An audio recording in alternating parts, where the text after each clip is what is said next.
All right, everyone, and welcome back to On Deck, Episode 9. We are so close to Episode 10, and that is a benchmark in my opinion, because who knew that this would ever make it out of the group chat? But I'm joined here by my two best buddies, Drew and Rhys. How are you guys doing today? Rhys, what's going on? I'm exhausted. Not getting a good amount of sleep is not something I'd recommend. Get your sleep, everybody. But I'm doing all right. This is a good show. One segment I am very much dreading. But yeah, we'll talk about that later. One segment I'm very much dreading. Yikes. Okay. I'm doing good. Nate, thanks for asking. Been a busy weekend, busy week. And alas, it is time again for On Deck. And so getting to talk to you guys is one of the best parts of my week. And so we doing it live, boys. We're excited.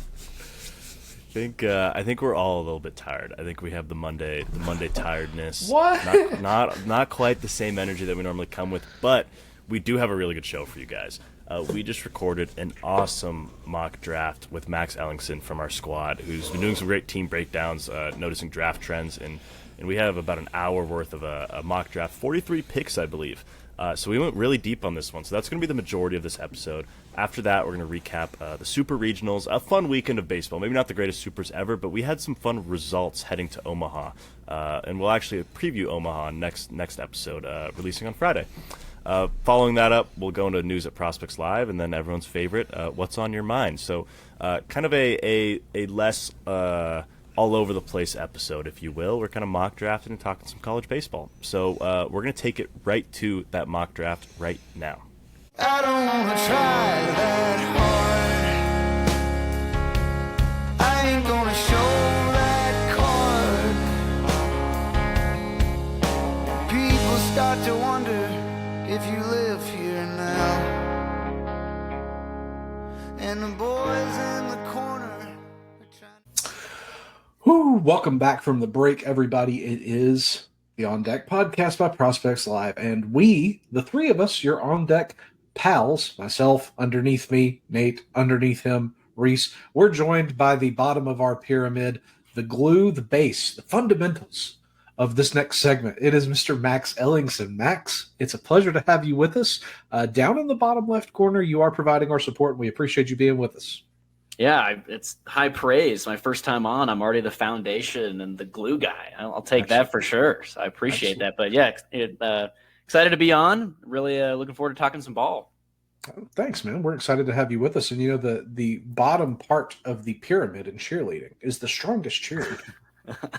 I don't think I'm much of a flyer, so I think I'll take the foundation and just stick to the ground. I like that.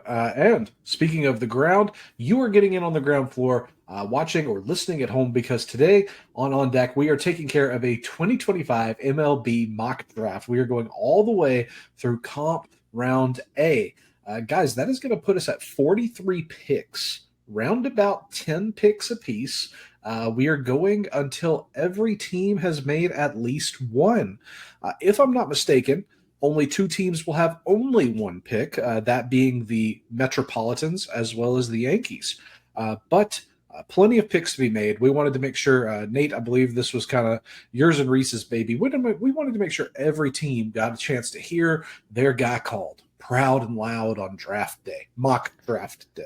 Correct? Yeah, this is the mock draft episode, right? This is us kind of spending a little extra time, getting a little deeper. I believe we did a 10-pick draft earlier in our podcasting careers, and so yeah, we're gonna do the deep one now with some, getting into the comp picks, which is kind of where the fun starts to happen, in my opinion.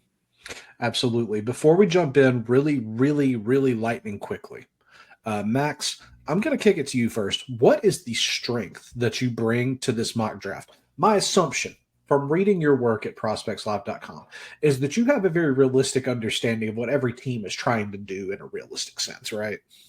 That's the goal, at least. I've been slowly churning through all the teams. I'm about getting close to 2/3 of the way there right now. So I'm not, fully mastered the entire league, but I'm definitely picking up on some pretty distinct trends. I just did the Cardinals last night, and they're not a huge fan of prep guys. So we'll see where they end up picking. But Yeah, I would say that's definitely a strength of mine currently. I've got that going through the top of my brain right now. Excellent. Yeah, the Cardinals big fans of both college players and devil magic. We've established. Rhys, what is the strength that you're going to bring to this mock draft, sir? I've done a lot of research today. I love that for you. Oh my gosh, look at you. He's a studied boy. I'm so proud. Nate, what is the expertise you're bringing to the mock draft today? I reread all of Max's released articles today, cover I think 2 out of 10 of my teams. So I really know what 2 of these teams are trying to do. The other 8, I just looked at past drafts and I have a draft board for each team. So I'm trying my best here. Wow. I am not prepared with a board, but I know some names. And the way I'm viewing this draft is that I rightfully assert myself as the GM for my first team. We'll get in that to later. And this is what I would do. That's how I'm handling this draft because it's my name attached to it. So you, Rhys, are going to be not any specific owner. You're going to be Rhys White, who now owns a fourth of the teams in Major League Baseball. Yeah, I own a fourth of the pick in the first round. And that's the way I guess, for a little how the sauce was made. I could have talked about it more. And we're not going to stay with the same teams. Shout out to my favorite employee, ChatGPT, or ChatGPT. They came up with a great randomized order. And, we're going to bounce around. You guys all have 11 picks. I have 10. I'm the one who set it up, so I get to be the one with the least amount of picks. So, yeah.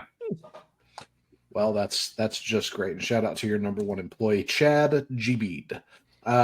If anybody was curious at home, I don't know what my expertise here is going to be. I'm going to say enthusiasm and a relative knowledge of the draft pool. So with all of that insight and hype, shall we? With the first pick, the Washington Nationals are on the clock, and their general manager, Max Ellingsen.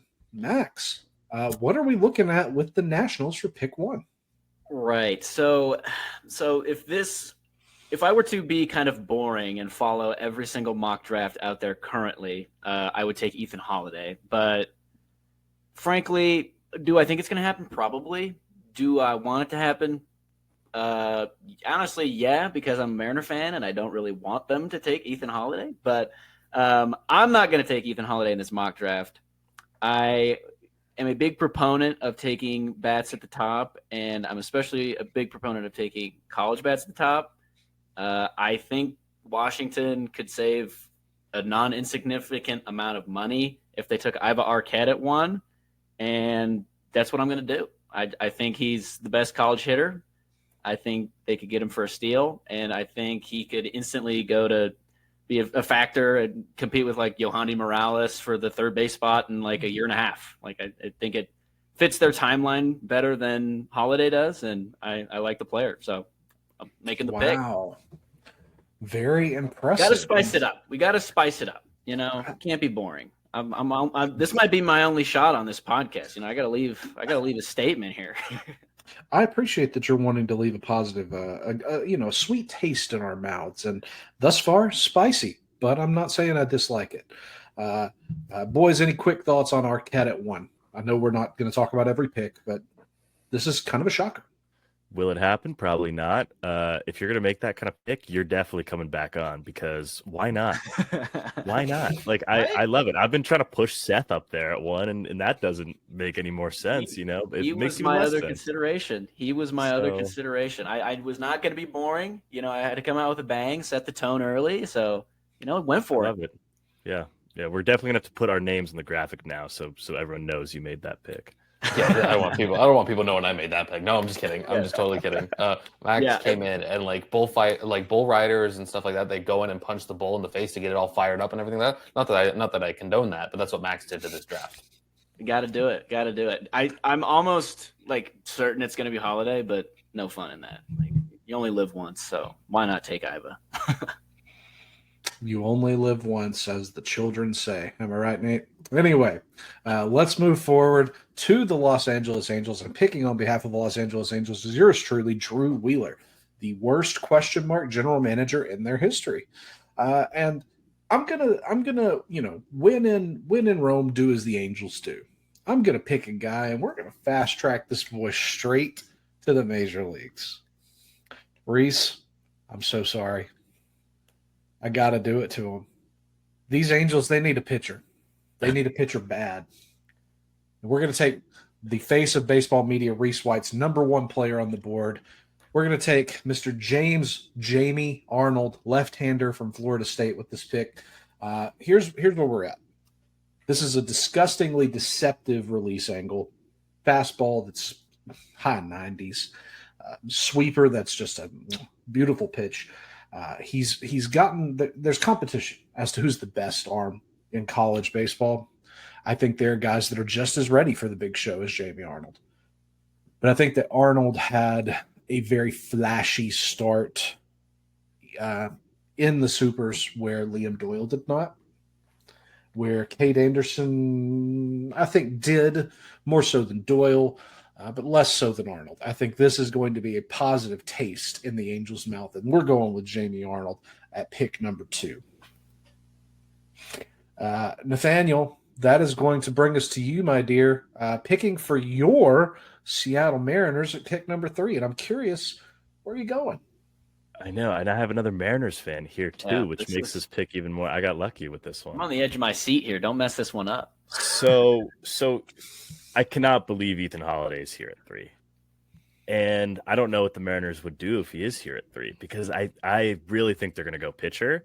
But Ethan Holiday is the one guy who's like, if he's there, I think he's the one bat who could sway them. With that being said, I'm going Seth Hernandez. I'm sticking to my guns. I think the Mariners are going to draft a pitcher. That's what I've been hearing.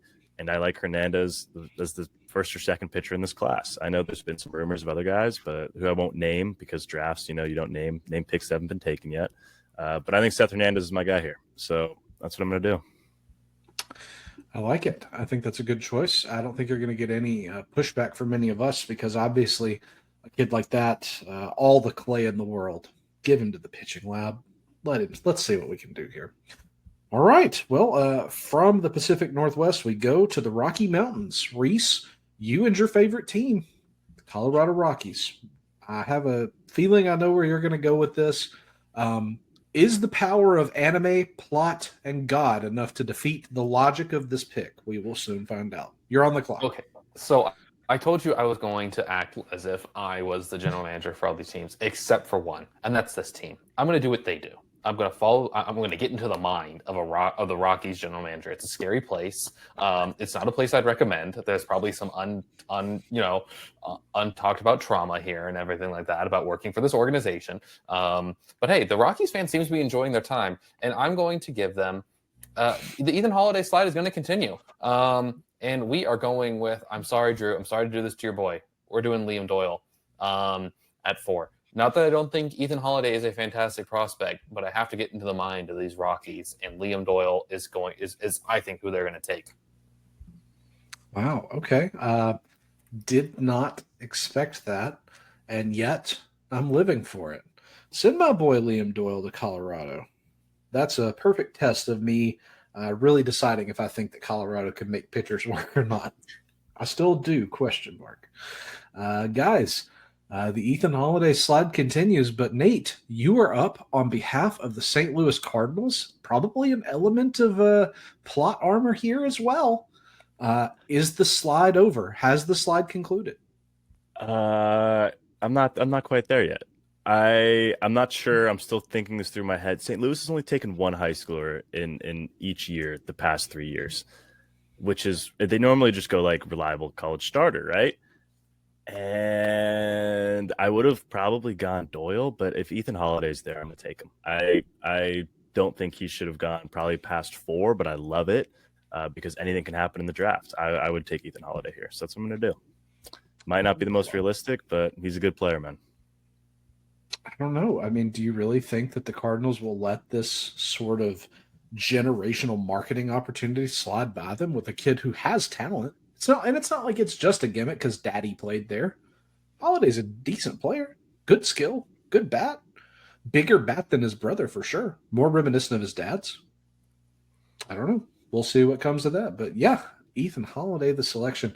Maximus, that brings us back to you, my friend. And now you are no longer a national. You're going up the coast. You're a pirate now. Are you ready to pick?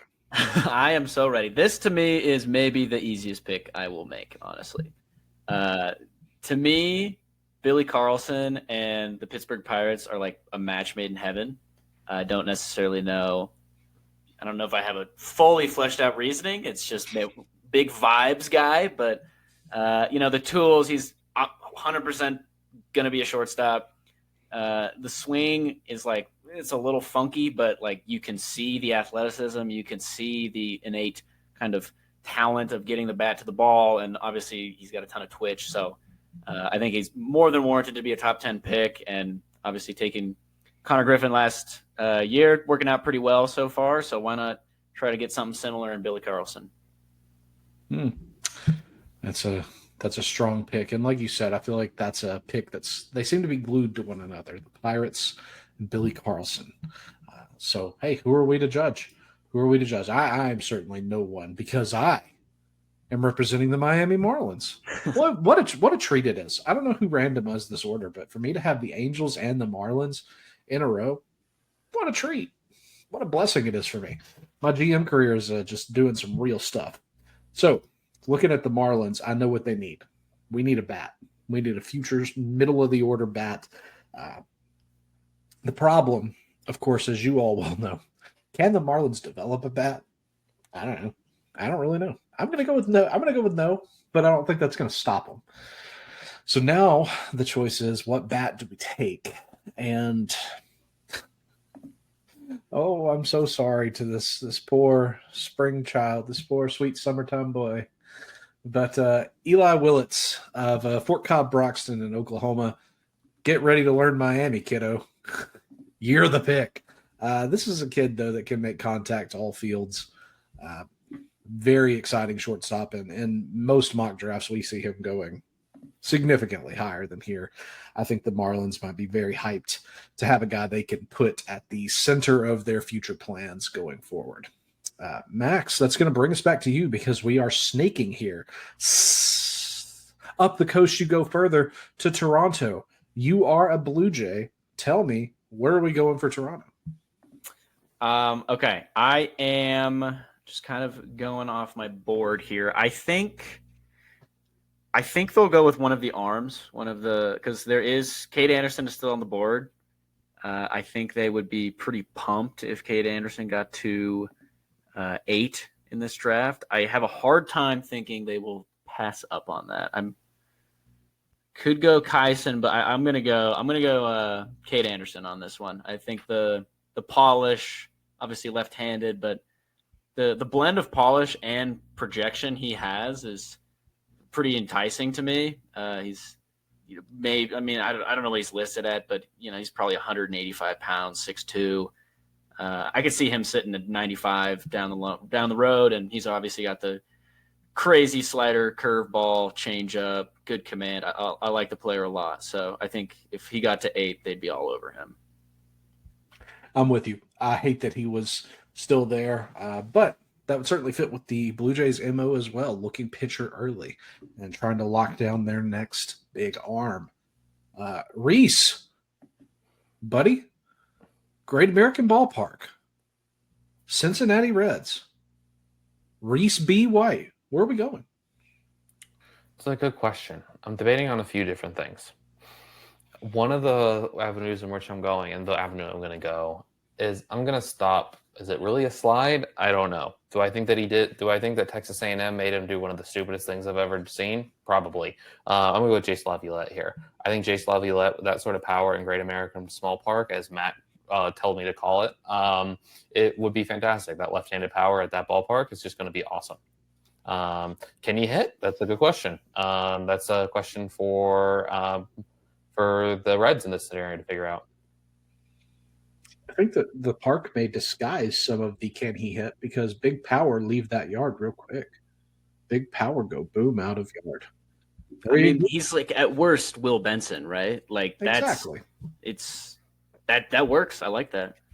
Yeah, it's a better Will Benson plays more. Man, what a comp, Max. That's kind of shook me to my core. I don't know how I feel about that. It's too accurate for me at this point in the day. Sticking with you a little bit. A little too much, my brother. All right, Nathaniel. To you we go. The Pale Hose. Tell me, man, where the hose at? I can't tell you that, but I can tell you what the White Sox are going to do here. This could be considered a reach. I need to mute myself. Rhys, you all right over there? Guys, in the midst of all this chaos, I'm going JoJo Parker. He's one of my favorite prep guys. It's if you look at our last update, he was, I think, 47th in our top 250. I think he's risen a bunch since then. I think he's a true shortstop. I really like him, and I think the White Sox just make a lot of sense here. So that's where I'm going to go. I like that this would continue the White Sox building of kind of up the middle strength. I think that's nice. That's one of the big strengths in their organization. A lot of good guys there. All right. Drew is back on the clock. Why wouldn't he be? And now we are, hey, I've gone Los Angeles. I've gone Miami. Now I got the team with no home. I got the homeless team. The Sacra, what did I call them the other day? The Oaklamento Vegas Athletics. So let's see where we're going with this. I lean because I read this really killer article on prospectslive.com about the Athletics and their trends. And this really brilliant fellow with some sweepy hair, he projected that the A's might take one of my favorite players in the game. So I'm going to be the spicy one this time. I'm going to get spicy. You know what they have lots of on the coast, you California boys? They have fish.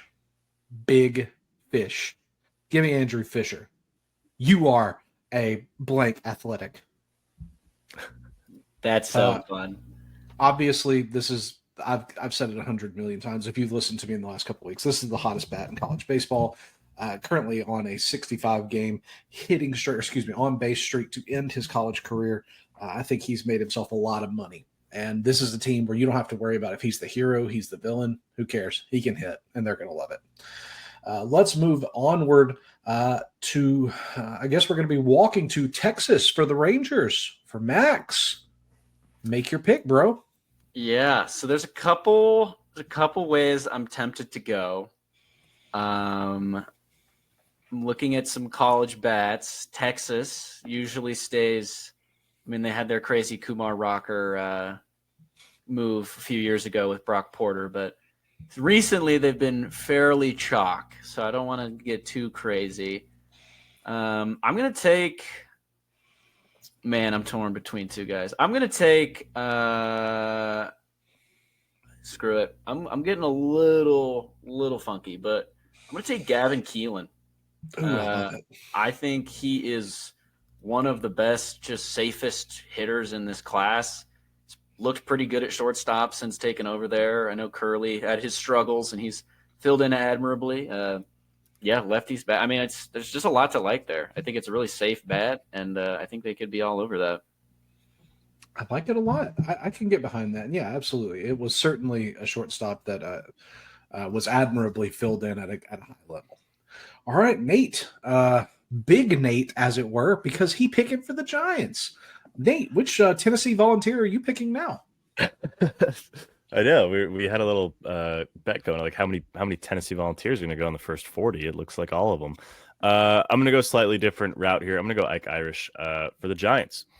I think that they want to go exciting offensive talent, and he's one of the best out there. I think there's a high upside with Ike, and while he probably will not stick at catcher, maybe the Giants will try it out, and if he can, he gets just even that more valuable.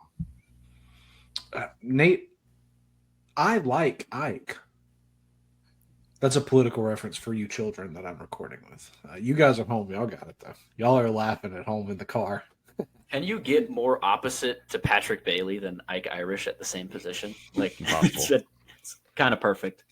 It is. They found the heads. They found the tails. The coins have been reconnected. Rhys, the Tampa Bay Rhys, as it were. Tell us, where are you going with this one, buddy? There's a pitcher that's falling a little bit, and I just think the fall is going to continue, unfortunately for me. Let me decide real quick. I should have decided earlier. I'm not going to take the pitcher who's falling. I just think it just doesn't fit with what they really want to do. This is great radio. You know what?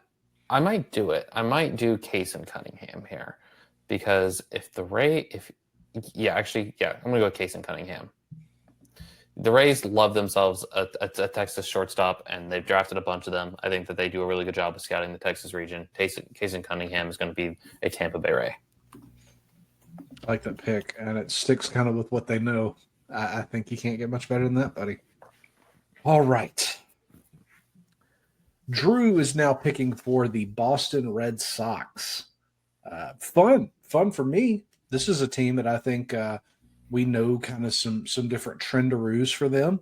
I think, though, that the smartest thing that the Red Sox could do here, I think, is add to – we've seen them build a lot of bats from their internal system, build a lot of quality bats. Let's add a pitcher to the mix, and a pitcher that I'm going to say has slid a little too far.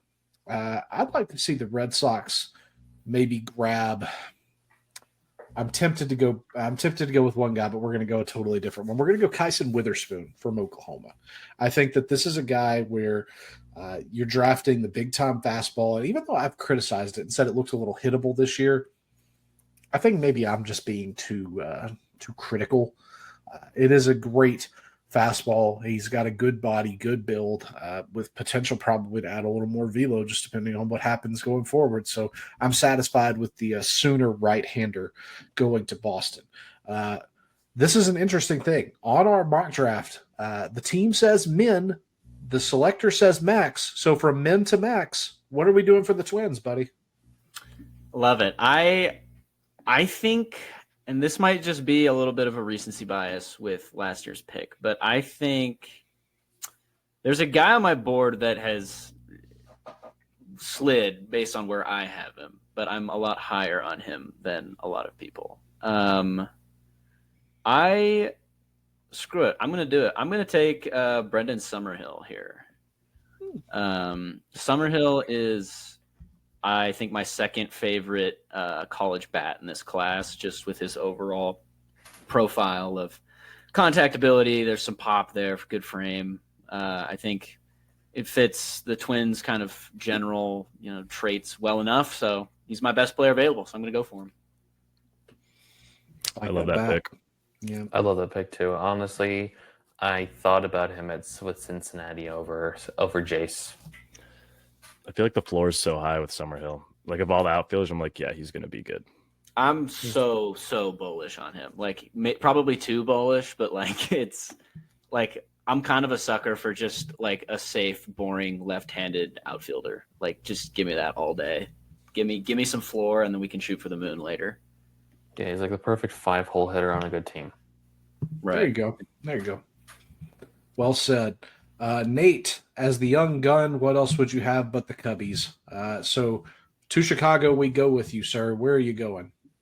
I actually want to consult my draft expert, Max, here. Would you rather go arm or bat here? I think arm is the right choice. With that being said, there's a bat I so badly want to take, and I want you to kind of make the selection for me.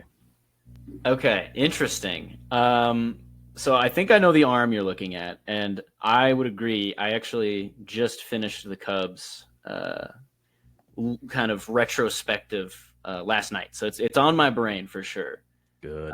And both are. I think the two names you're thinking of are on my list. So I think the pick here would be the arm, but I could also see. I could see the bat as well, honestly. Are you a big? I know there's a lot of strong feelings about not taking pitchers early. Are you one of those gentlemen? I'm not one of those. I'm a pitcher lover, and the more you talk, I think Bremner is going to be the pick here because I think I was going to reach with my hitter. I don't think you had my guy in mind. Oh, really? I'm pretty high on a hitter, but I'm going to go Tyler Bremner here. I think somewhere in the teens is perfect for him. Some team's going to be really happy, and they're going to be able to get a quality SP3 out of him. I think he has those tools in him. So yeah, I think that's a great pick. I agree. I really like that pick a lot. I'm not shitting on the pick, but pooping on the pick. Sorry. Well, I'm not a Browner guy. I don't see it. Really? And you have seen him in person. Yeah, I've seen him twice. Reese broke my heart with this one very early this year, guys. There's something about like a Logan Henderson though, like if he's got the changeup. Yeah, but he's good. This could be. I'm not disagreeing. You could be totally right. I just don't think he has the special delivery, and the fastball is not good. It's not good for what I saw. I didn't have data because let me tell you, UC Riverside did not have data. So yeah, I just wasn't a big Bremner guy. Well, that's okay. Different strokes for different folks, and we'll move forward to the Snakes, the Arizona Diamondbacks, and that is going to be Drew. That's me. I'm Drew, and I think I'm going to try to stick to a trend that the D-backs seem to pull from. We're going to go with exciting, kind of all over the map in terms of tools, bit of a toolbox, Prepster. And I'm going to take the young gentleman from Alabama, Steele Hall, at shortstop from Hewitt Trustful. I feel like he should have gone earlier. I feel like in different rooms, he probably would have gone a bit earlier. But I'm excited with this pick. I think that Arizona would probably be like clamoring that they have just found their next guy to inevitably block Jordan Lawler with. Here he is. It's Steele Hall. Let's move on, though, to Rhys. Rhys in Birdland, Baltimore and the Orioles at pick number 19. Where are you going with this one, buddy? Well, it wouldn't be Baltimore if they didn't address their pitching problems. So a pitcher's not getting picked here. Bingo. I'm going to go Luke Stevenson. Going to get him a catching prospect. Ooh. I like Luke Stevenson quite a bit. It was between that and another one, not a catcher, but another hitter. But I don't want to ruin it, and because I think it's in bad form to mention players who haven't been drafted yet. So I'm going to go with Luke Stevenson. Kind of just give him a pretty safe floor, good bat. Like maybe he kind of takes over for Adley Rutschman, because who knows what's going on with Adley Rutschman these days. Catchers are weird.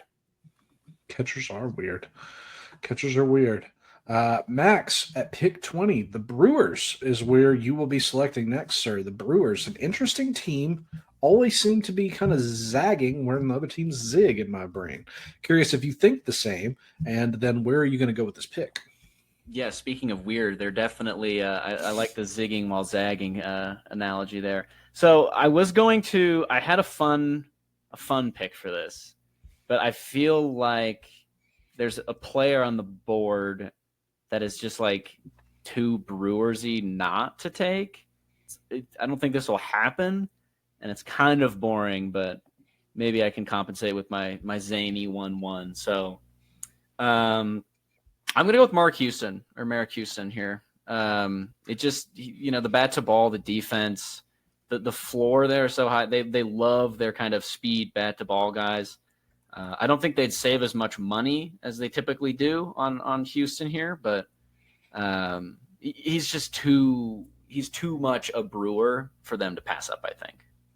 I would even go so far as to say he's brutally a Brewers player. Like it is near impossible to find a more steady Eddie.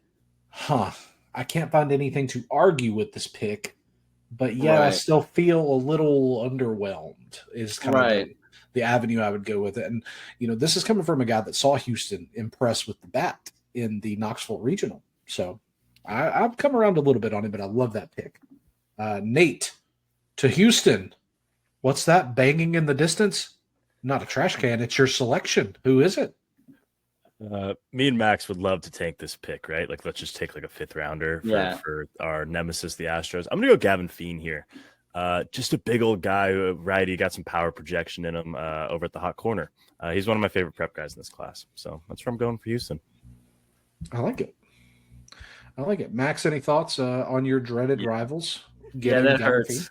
Because Feen going to 21, that would be too low in my opinion. That would hurt, but it's a good pick. It is. I think it's the right pick.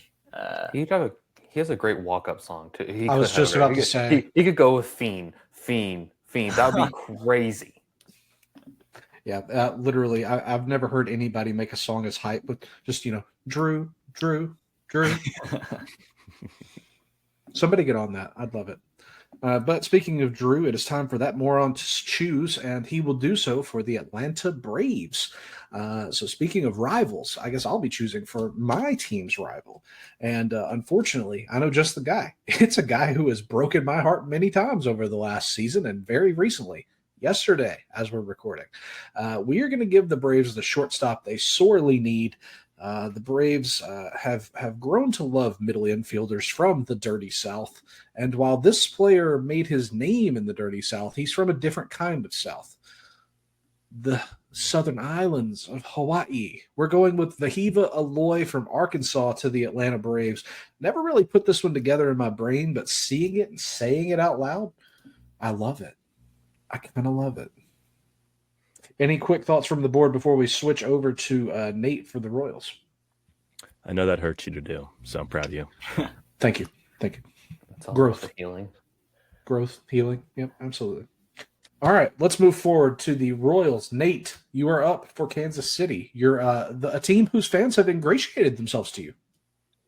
Yeah, it's funny. One of my best friends is a Royals fan, and his dad's the broadcaster sorry. for the team. Like I am going to Kansas City in the fall to watch a Royals game. I'm like sorry. not a hater.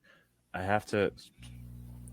Sure. But I have prep pitcher circled here. I'm not going to go prep pitcher. I'm going to go Devin Taylor. I think Devin Taylor's a really good player. I think something about the blue and Devin Taylor just makes sense to me. He's either an Oriole or a Royal in my eyes, and he's going to be a Royal. Rhys, to you really quickly, Devin Taylor, if he is drafted at number 23, automatically the best outfielder for the Royals, question mark? Oh my God. Maybe. Depends on what we think of Jack Caglione. I like him. Yeah. Is he an outfielder? I mean, he might have to be because May Vinny have to be. Pasquantino started hitting again. Yeah, I guess so, huh? Well, be that as it may, Rhys, we are going to go to you. And somehow, I don't know how this worked out. Man, what a wonderful job shuffling these teams because, Rhys, you're Tigers. Rare. It's time for you to pick. Yeah, I'm between a few prep bats. The Tigers. Have you gotten to that one, Max? You've been producing at a prolific rate, so I can't keep up with you, man. They are actually going to be, I think they're second in line right now. I'm wrapping up with the Central, and then Tigers will be next. How do we feel about someone? How do we feel about someone we've interviewed? I kind of like him in the spot, Xavier Nyans, because I think that there is. He plays third base. He hits for a ton of power, and I think he's going to hit. I really do think he's going to make more than enough contact, and I think Detroit's the right organization to play around with that sort of. They've done well with big power bats. Josue Briseño's hitting pretty great. McGonigal, they've got more power out of. I think this is an organization that can sort of get the hit tool to the point where the power plays. I like that selection a lot. It's a good fit. A lot. Very, very. What do you good think, pick. Max? I want to hear. I love that. I think Nyans is really good. He was going to be my pick at 25, actually. So you just sniped me, but I have another name. But yeah, I think that's a great pick. He's going to be a stud. Very good. A snipe. Was it a piercing blow for you, Max? Where are you going to go now with the Padres? I don't know if you could have set me up any better. I don't know how. I thought you might. I thought you might. Yeah. We're going Daniel Pierce here. He's the top prep guy left on my board right now, but he's just so steady. And obviously San Diego, they're going to go prep. I wouldn't be surprised if they did some crazy off the wall, 6'8" monster or, whatever, something weird, but Daniel Pierce is just too good to be on the board right now. And I think he's perfect for the Padres. I do too. I think that was a very strong pick, and I like how you pivoted there to another quality prep infielder. All right, moving on to Drew picking for his Philadelphia Phillies. A lot of need here, a lot of logic here, a lot of selections that could be made using a rational mind here. Dean Curley, Tennessee. Thank you. I love it. All jokes aside, all jokes aside, I think that's a fine pick. Tennessee's that's going to valid. need some kind of a big bat coming along the pathway. I'm not sure that it's going to be Aiden Miller. I don't think You it's just Justin said Tennessee Crawford. instead of Philly. You're everywhere, Drew. I know. It's all one Sorry, thing. it's all one thing. Philly needs a bat. I think that eventually Philly is going to run into a position again where they need a bat. They need a middle infielder. And while I am hesitant to put Curley anywhere near second or short, I still think he could be a third baseman eventually. So we'll see how that works. There's a guy another college bat that I really kind of like in this spot, but if I'm picking, give me Tennessee. So anyway, Nate, to you we go for the Guardians. Cleveland at 27. What are you thinking? Not to sidetrack us, but Drew, if Philly drafted 20 Tennessee Volunteers, how many jerseys are you buying? Conceivably, all of the players they draft. I mean, I'd be very excited. I don't know that my bank account wants to see that coming. Couple shirts. I mean, it could be pretty bad, man. It'd be pretty bad. That'd be pretty sweet, though. I'm stamping him as my guy. I almost took him to the Cubs. I'm going Caden Bodine here. I think he's got one of the best hit tools in the country. And you back that up with Gold Glove level defense and a switch hitter. I think the floor is so high for him, and I absolutely love him. So that's where I'm going. It's a very Guardians pick in my boat. Max, curious what your thoughts are there on Bodine to the Guardians. And then after you have given us your thoughts there, you are up for the Royals, their second selection, PPI pick for Robert Witt Jr. Yeah, I think the Bodine pick is very Guardians. It's very Cleveland. High contact, position of value, just immense floor. I actually think they might be able to get a little bit of money out of there. I don't know. Bodine's all over, especially if he keeps hitting for power like he has in the tourney.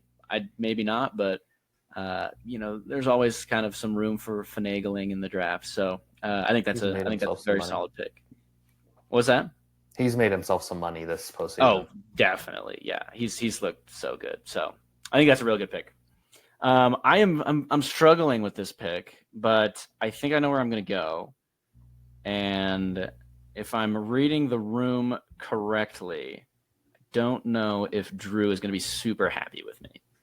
I have 3 in mind for my next pick because I'm trying to go very chalky with Arizona, as you may can gather. But I'm curious what you're thinking.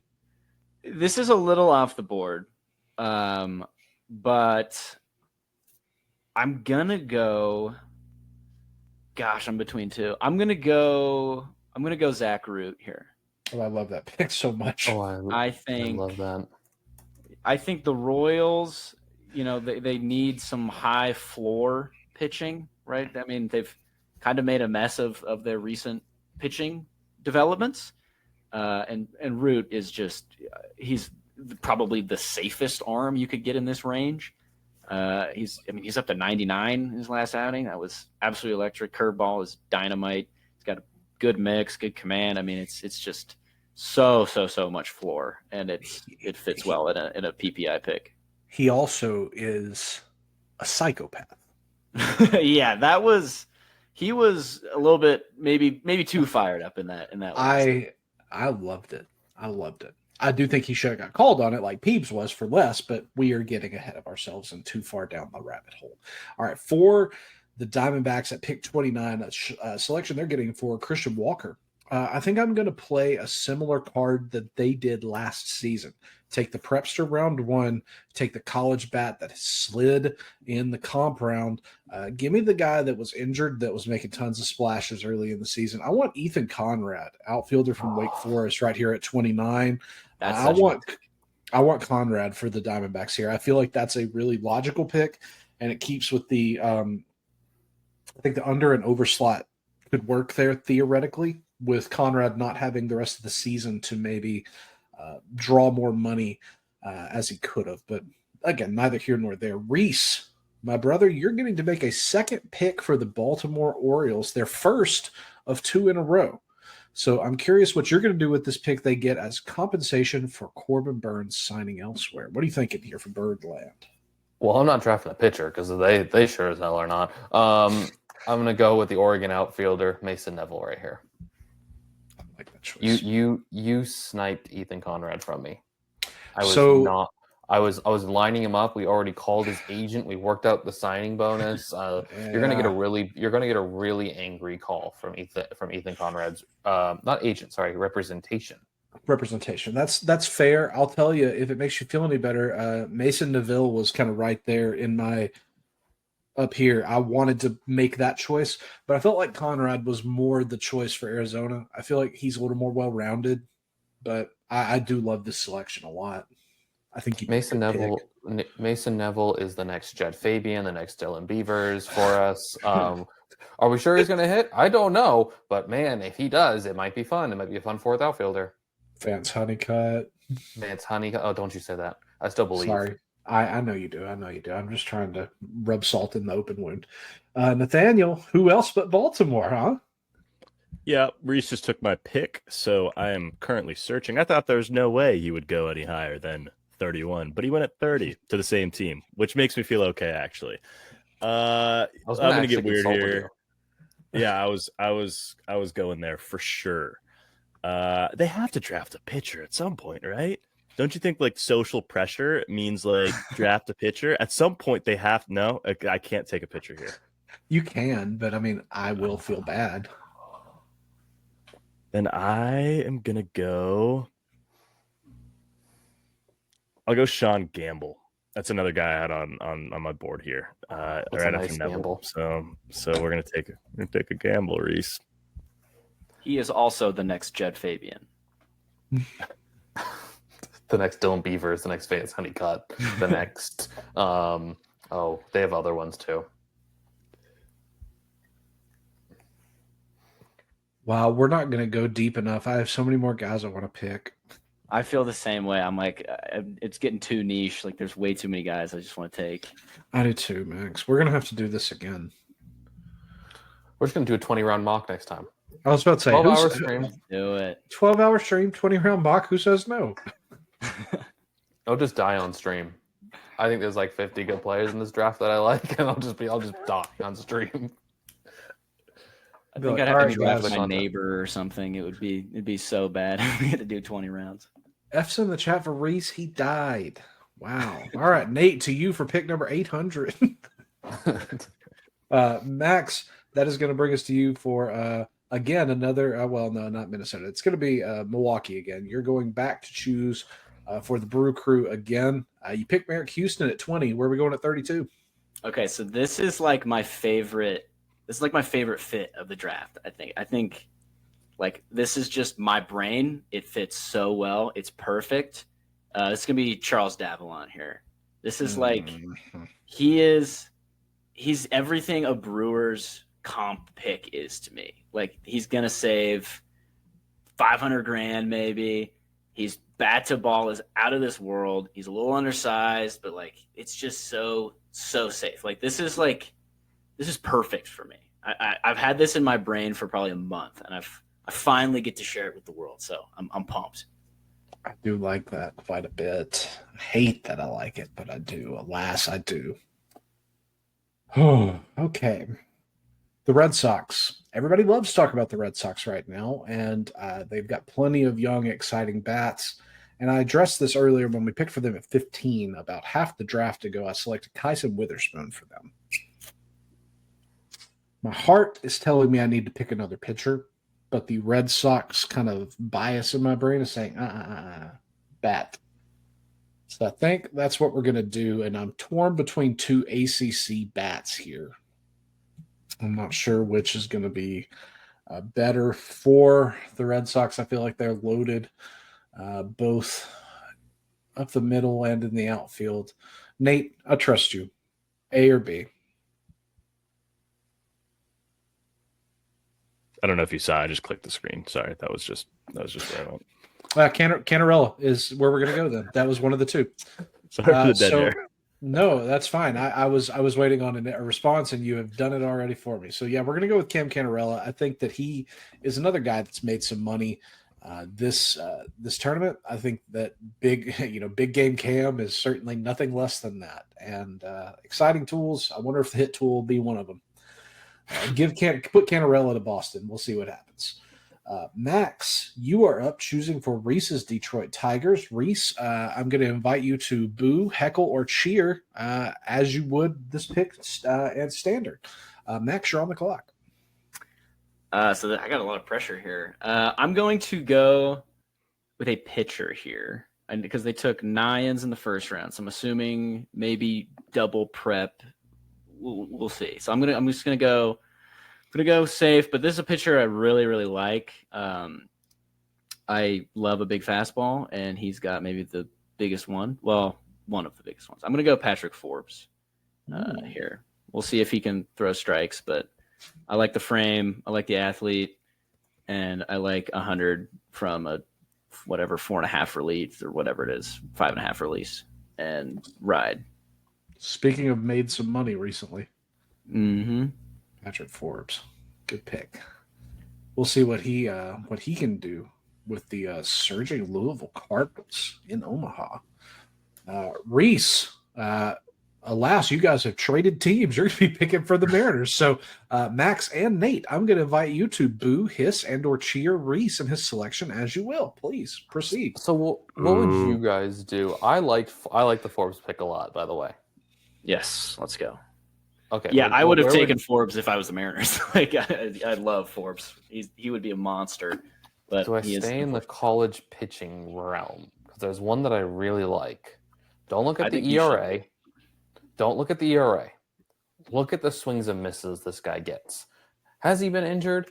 Maybe. But the arm is fantastic. I'm going to go with Gage Wood here. I am. Yes. I'm not going to say it. I was going to say I'm a big fan of Wood. That could be clipped in very, very poorly. But yeah, Gage Wood. I think he's got some of the best stuff in all the draft. I don't know what you think, Nate. I love Gage Wood. I had him circled for a couple of my other picks here. So I think that's a good spot for him too. And I think like Mariners pitching dev, you get those two. You get Hernandez and Gage Wood. One of them is an all-star in my mind.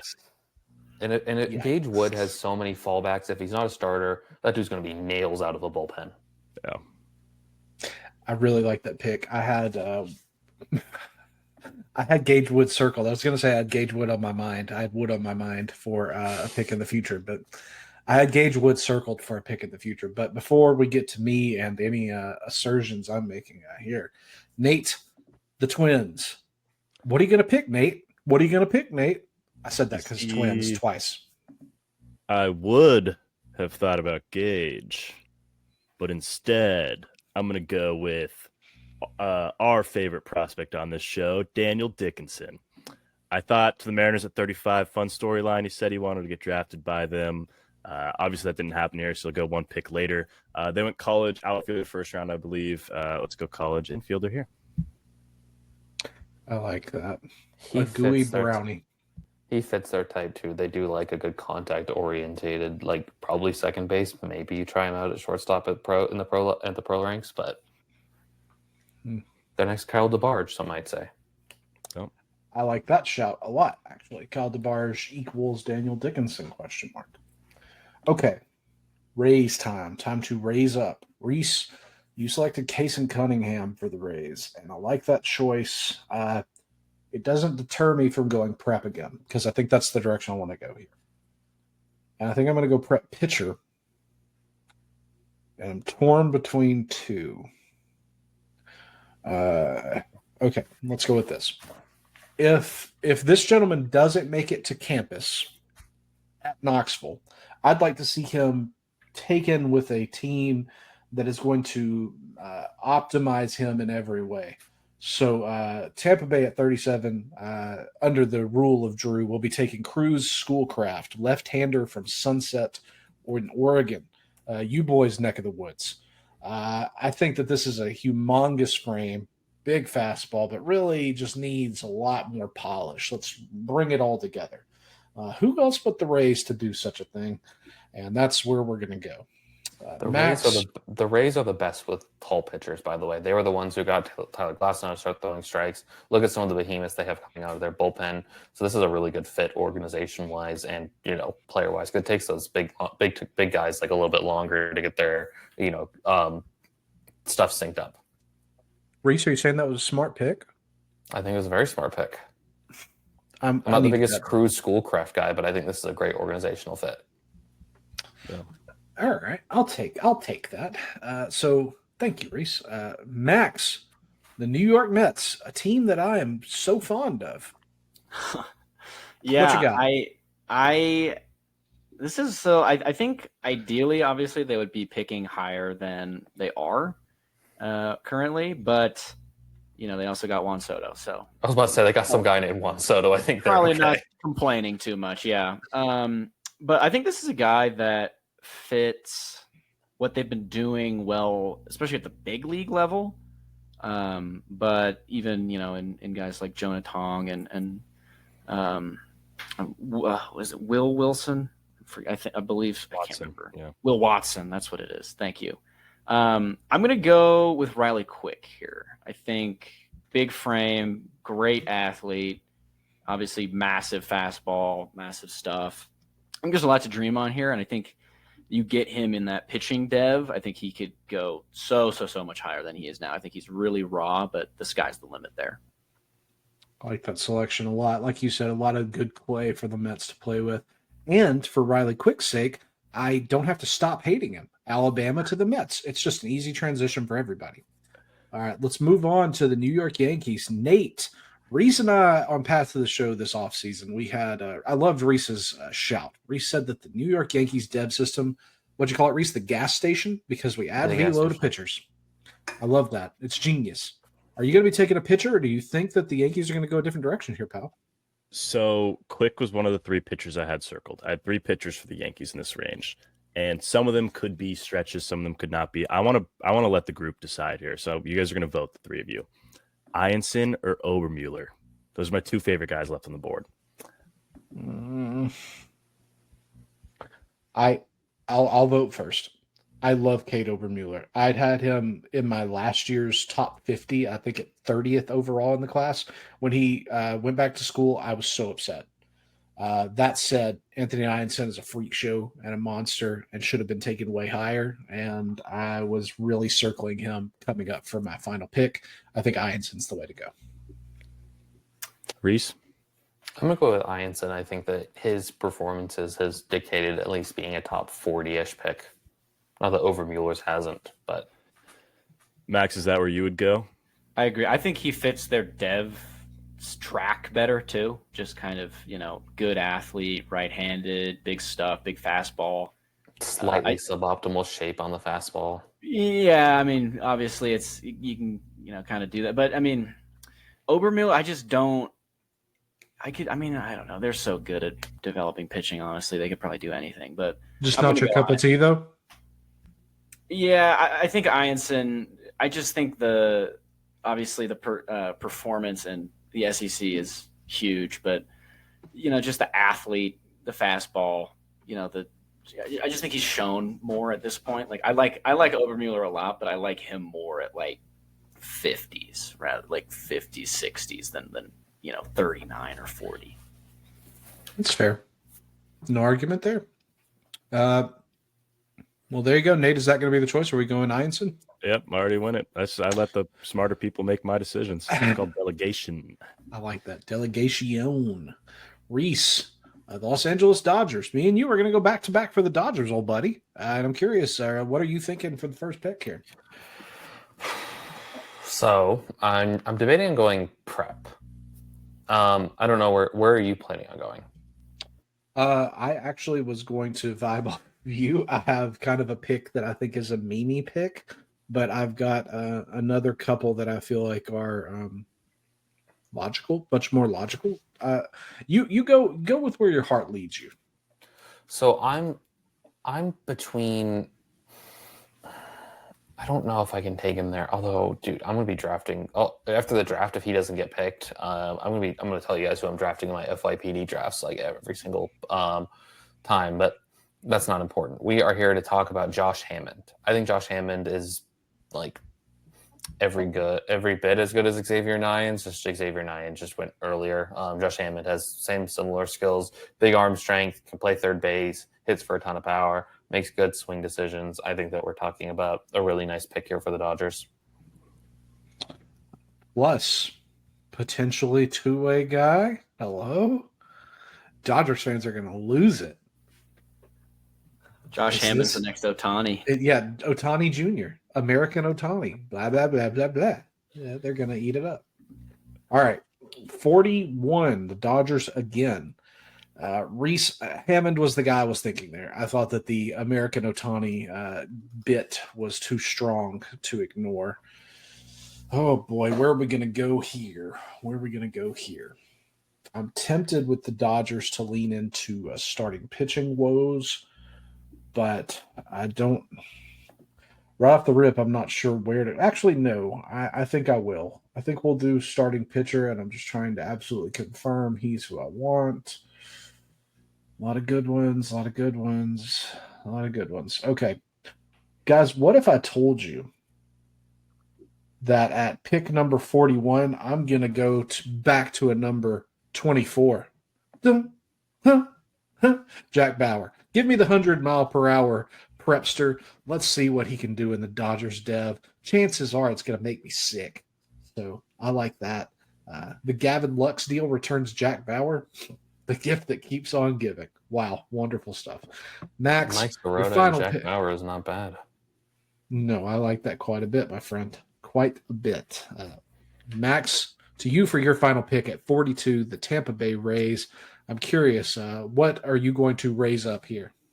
Yeah, so right now we got Kaysen and Cruz for Tampa right now. I want to broach the room. How much, if any, over slot do you think it would take to land both of those guys? Significant. A lot. I was thinking about that. Right. I think you probably at this point, I think you need to go college, but I don't know how deep kind into of the college ranks. I would agree there. Because there's a player that I really want to take for Tampa, but I don't think there's any way they could afford him. So I am going to pivot. I'm going to go with. He's not really Razy though. There's a guy that's like definitely the best college hitter left on my board, but he just doesn't. I don't think he fits. I'm gonna go with a Rays early pitching pick, which is crazy, but I think he is metrically inclined enough that they will like him. I'm gonna go AJ Russell. I think I think they can see the frame, they see the athlete, and they see how unique he is. I mean, the Rays love unique. Obviously, they don't love taking arms, especially ones with the injury history. But with how the draft unfolded, going prep, if you have to go college, I think the value here is in arms, and I think Russell with the Rays could turn into an absolute beast. I like that pick a lot. I'm curious, Max, in your mind, AJ Russell, starter or reliever? If you had the say-so here from the jump, are we going to stretch him out? Everybody's a starter until they're not, in my eyes. So yes, absolutely. I'm just trying to stretch him out. If I'm taking a guy this high, he's absolutely going to start. So, but I mean, I believe I want to give everybody a shot. I mean, I'll be in the 9th round and be like, oh, he could start, So, 100%. We'll give it a shot. That a boy. I knew I liked you, Max. All right, from one guy I like to another. Rhys, my boy, Miami Marlins. Bring us home at pick number 43. Are you going to save the Marlins with this pick, Rhys? I don't know if I'm going to save the Marlins. Sometimes I wonder if you can save things like that. But do I just...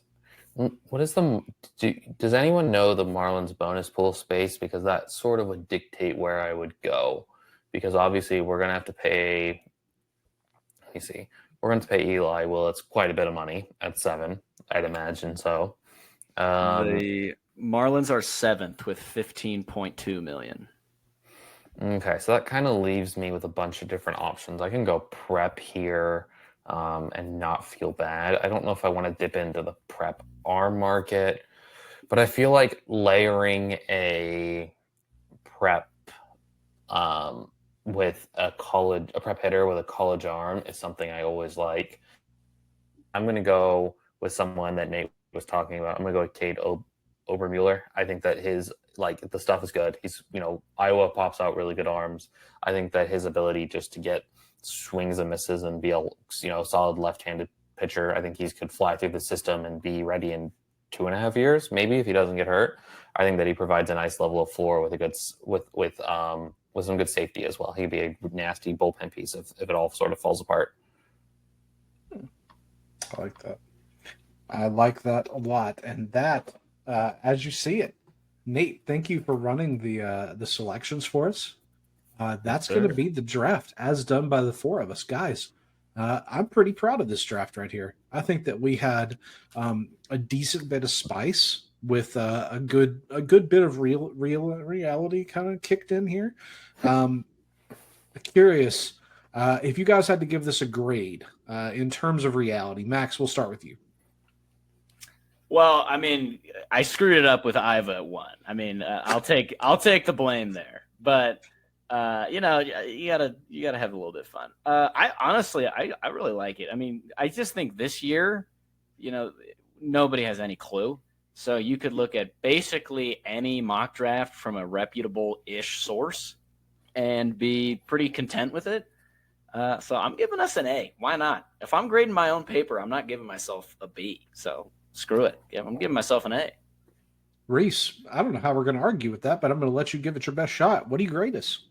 Yeah, when you were told to self-grade your own quizzes and stuff, you definitely didn't I may or may not have changed some answers when the teacher, when we were self-grading. But no, I think that not that Ethan Holiday is a bad prospect, but we do need, as a media group, we do need to talk about other possibilities. And I think that that's what this provides. Teams are going to be running mock draft simulators all throughout this, and they're going to run different scenarios. Does Washington value the safety of Ava? And I think that sort of opens up a different thing, and it kind of made for some interesting discussion. Obviously, we went Jamie Arnold, Seth Hernandez went for Nate, and then Liam Doyle. Some and Ethan Holiday fell a little bit, which lucky for the Cardinals. It seems like the past 2 years they've had really good players fall to them. If this is how the draft would play out, and I think we acknowledge that the draft class isn't the strongest while being able to point out some strong points and some good developmental fits with some of these players. I think so as well. Nate, finally to you, buddy. Any thoughts on this draft? And if you wanted to give us a grade, I wouldn't fight you. I would say it's an A too, because I feel like, at least in my own head, when doing my research for my teams, I was like, let's try and keep this somewhat realistic on what I could see them actually doing. And while Ethan Holiday wasn't even on my board for St. Louis because I didn't think he'd get there, I was like, maybe this is where I spice it up a little bit and I go off my board. Also, just the more I go through this, the more I love the college arms is what I'm just noticing more and more. Like the deep college arms that we took, I was such a fan of all of them. So maybe that's the strong point of this class for me. And I need to do some more research as well. But I enjoyed that a lot. I like your call out, Nate, because I agree with you. Go ahead. Can I tell you who I wanted to draft, and I just couldn't get myself to do it? So I was going to bring up, I think we should each maybe list 1 or 2, maybe 3 guys that we think are kind of the next up, if that's possible. Rhys, why don't you go first? I'm going to go Quentin Young. I'm obsessed with the profile. It's, could it flame out? Of course it could. But I think with your second pick in the draft, I would take that chance. 6'6", big league bloodlines, plus power, plus speed, plus arm. You're asking yourself, can you get a 6'6" guy to make contact? Can you buy him away from a Louisville commit? That's another question as well. But I'm big on Quentin Young. I think that when the FYPD sort of come around, I'm not leaving an FYPD draft without Quentin Young. Oh my gosh, I love that. Nate, to you, any names that jump out as just like this would have been your also Rands? Corbin Dickerson. I like him almost just as much as Devin Taylor. I think he's a dang good player. I think he could go ahead of Taylor. He just didn't fit with any of my teams down the board. All right, word. I can get behind that. Max, you're also Rands. Who you like? Yeah, I do think Alex Lodis is going to go well, but I'll throw out a kind of a more fun name. It's a prep player I really like. It's Jaden Fauske. I don't know exactly how you pronounce it, but Really good swing, good athlete, left-handed, really good frame. I don't know if he'll be a catcher, but it's just such a good swing. I really like it. Him and if you want an arm, Landon Harmon, it's really good too. So those would probably be my two. I like that a lot. I will go. Lodi's was a guy that I had highlighted, but just to give different names, Max Blue, I had kind of on my mind a couple times here, and then college pitchers with just big stuff. Marcus Phillips, Chase Shores. Not sure really what their long-term spot is, if they're a reliever, if they're a starter. I kind of like what Max said though. Give them the chance, let them screw it up, and then you're not the bad guy. And then I've also got to always shout out my boy Griffin Enos, because he has an absolute cannon, can run and can hit. So shout him out as well. Max, what a pleasure it's been to have you on the show. I did want to ask, if you don't mind, tell the people at home what you're working on right now and where they can find you between your podcasting appearances. Yeah, absolutely. Yeah, it's been a blast tonight. It's been real fun. So I appreciate you guys having me on. Yeah, I've been grinding out as the aforementioned draft preview. So you can obviously check those out on the site, Prospects Live. But yeah, other than that, I'm just kind of doing my Mariner thing. So it's been busy, but it's been fun. A lot of writing, and I can't say that it's a bad thing that I get to do this and kind of talk some ball with some pretty cool people. So it's a fun time of year. Where can people find you on social media, my friend? That is a great question. My Twitter handle, I believe, is at EllingsenMax18, and that's pretty much where I do most of my social media for baseball and honestly everything. So that's just basically last name, first name, and my old baseball number. There you go. Very good. So connect with Max there. We appreciate him being with us. And guys, we're going to listen to some Smooth Drop Teens tunes really quickly. And when we come back, we've got just a little bit left in the show. So sit right there. We will be right back.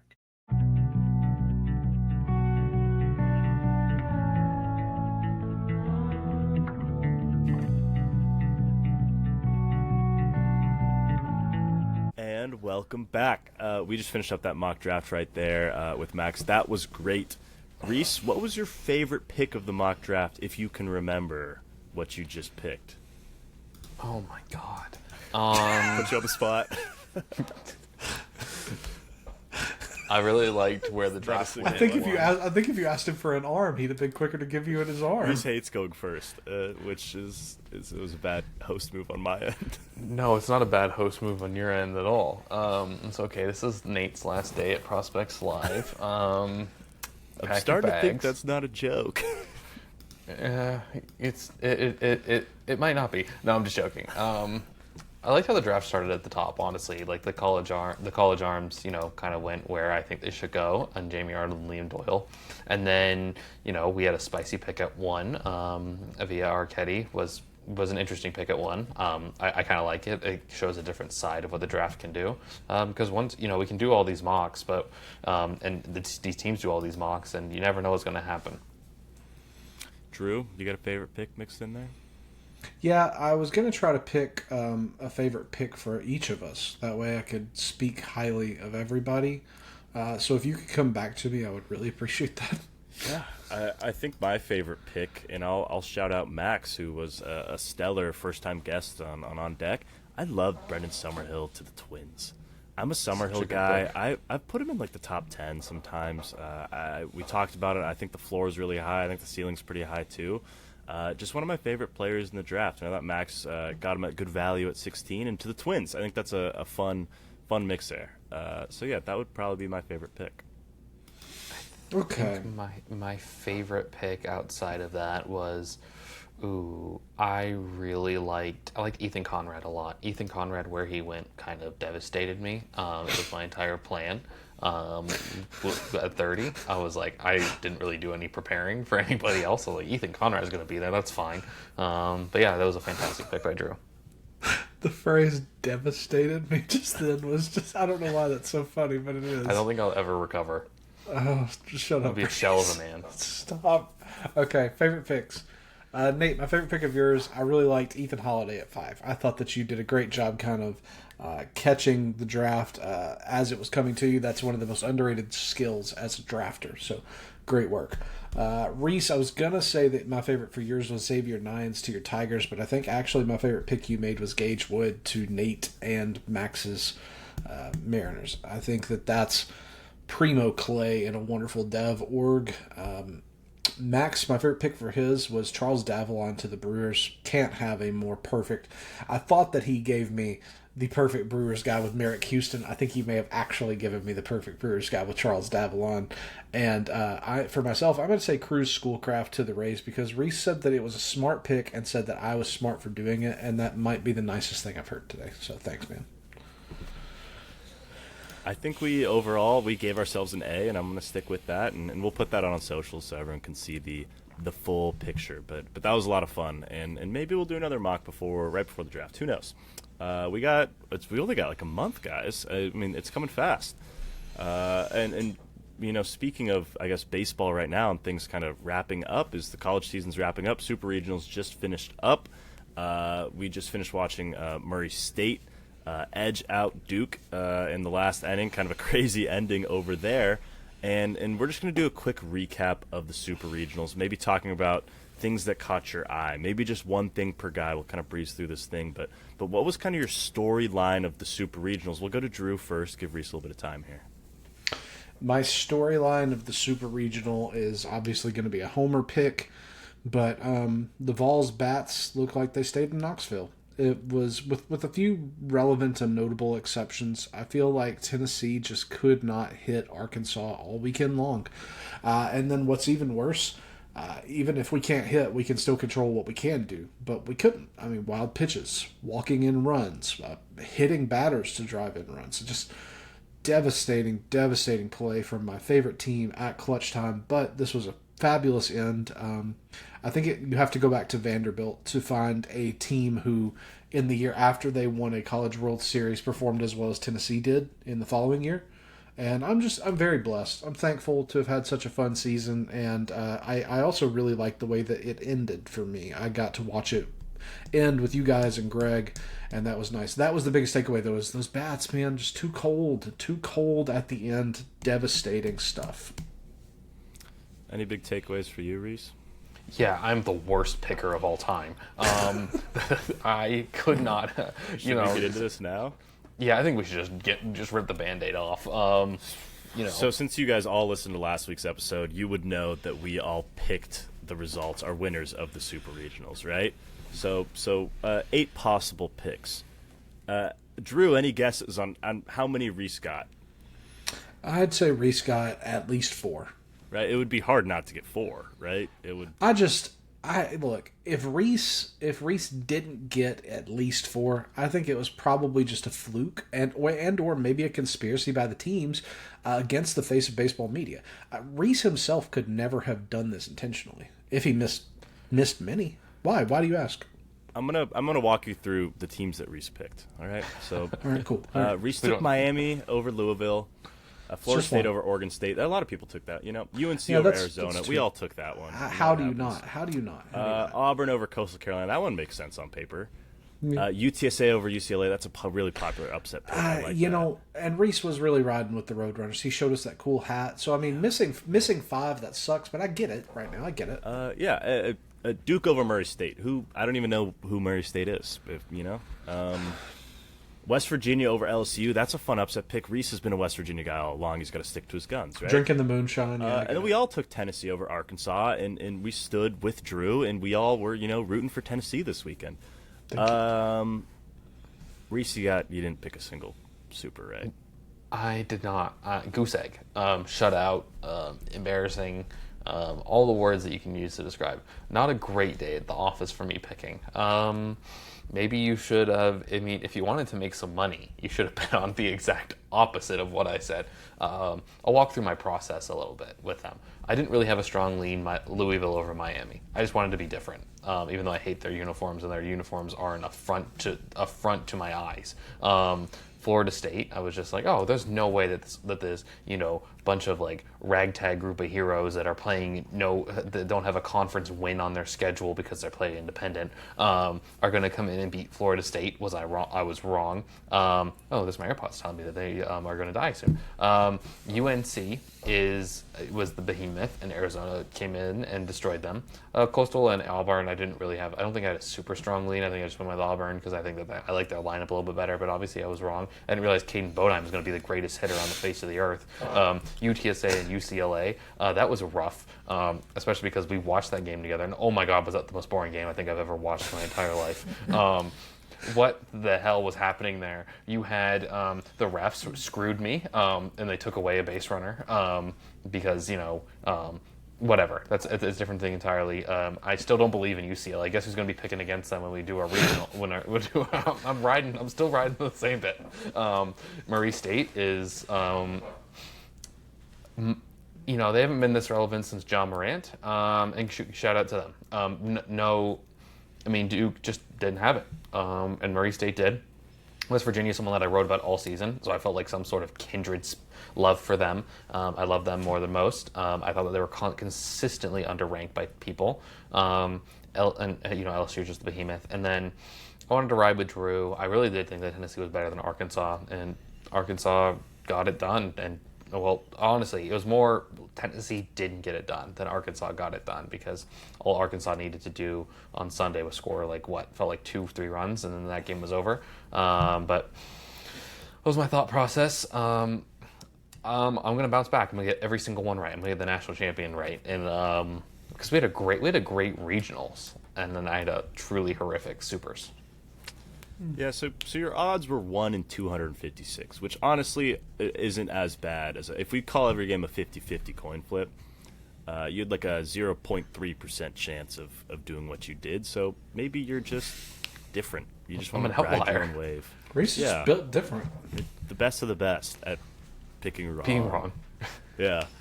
So we thought that was worth a shout. Drew, 4 for 8. Pretty impressive right there. I got 6 for 8. I felt good, picking my Coastal and my Oregon State boys. Those ones kind of separated me. So, yeah. I don't know if you guys have any more super regional thoughts. It wasn't the most exciting weekend of baseball, but there were some good moments sprinkled throughout. I'm ready to move on from supers. I'm done.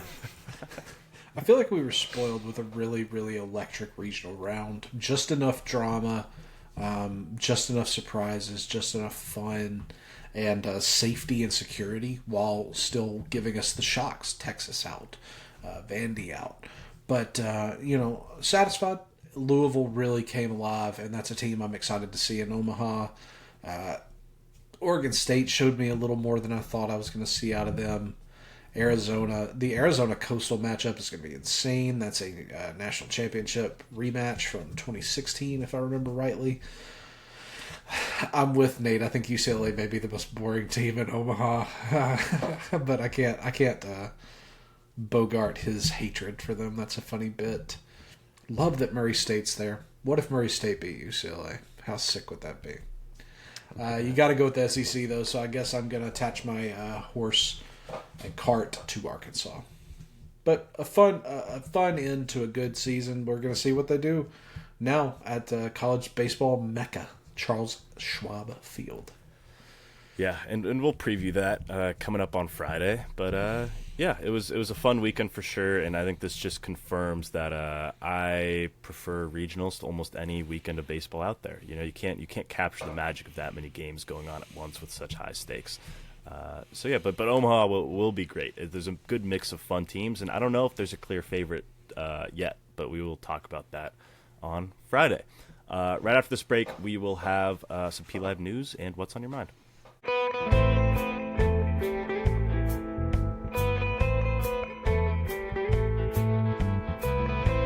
All right, we are back, and with that, we have some PLive news. What's going on at Prospects Live? Well, everything. I'm horrific at recapping supers, but I'm going to roll on, and I'm going to keep moving on. I'm not bitter about it. Basically, over at Prospects Live, we have a lot of content coming out. For the low price of $5 a month, you can get access to a lot of fantastic offerings. Like we have Nate's closer hierarchy just got updated. He can tell you what relief prospects he likes.